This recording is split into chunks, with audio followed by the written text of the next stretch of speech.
आप किस तरीके से देखते हैं? आपकी भी एक क्वेरी। एक्चुअली क्या है कि जवाब तो दिया ही नहीं है। बात करके किसी और बात की बात करते हैं। मतलब जो पूछा गया स्पेसिफिकली जो बात की गई है उस पर तो बात ही नहीं की उन्होंने। एससी एसटी की बात आप कर रहे थे, आप ही को कहा गया कि एससी एसटी कितने हैं, पहले आप ही देख लीजिए। आपने कोशिश भी करी बात को उठाने की, क्या क्या? लेकिन ये है कि वो जो हम कहते उस बात पे तो आए ही नहीं। वो कर्नाटका की बात करने लग गए। ये भैया कर्नाटका का सदन नहीं है, ये ऑल इंडिया की पार्लियामेंट है। तो यहाँ की बात करो ना।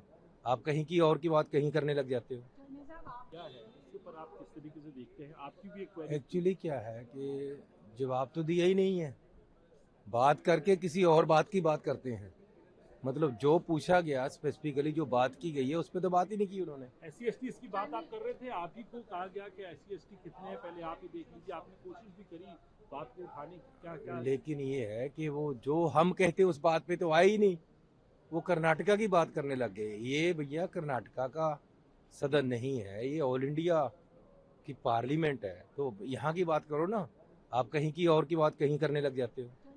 क्या है इसके ऊपर आप किस तरीके से देखते हैं? आपकी भी एक क्वेरी थी। एक्चुअली क्या है कि जवाब तो दिया ही नहीं है।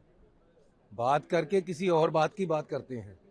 मतलब जो पूछा गया स्पेसिफिकली जो बात की गई है उस पर तो बात ही नहीं की उन्होंने। एससी एसटी की बात आप कर रहे थे, आप ही को कहा गया कि एससी एसटी कितने हैं, पहले आप ही देख लीजिए। आपने कोशिश भी करी बात को उठाने की, क्या क्या? लेकिन ये है कि वो जो हम कहते उस बात पे तो आए ही नहीं। वो कर्नाटका की बात करने लग गए। ये भैया कर्नाटका का सदन नहीं है, ये ऑल इंडिया की पार्लियामेंट है। तो यहाँ की बात करो ना। आप कहीं की और की बात कहीं करने लग जाते हो।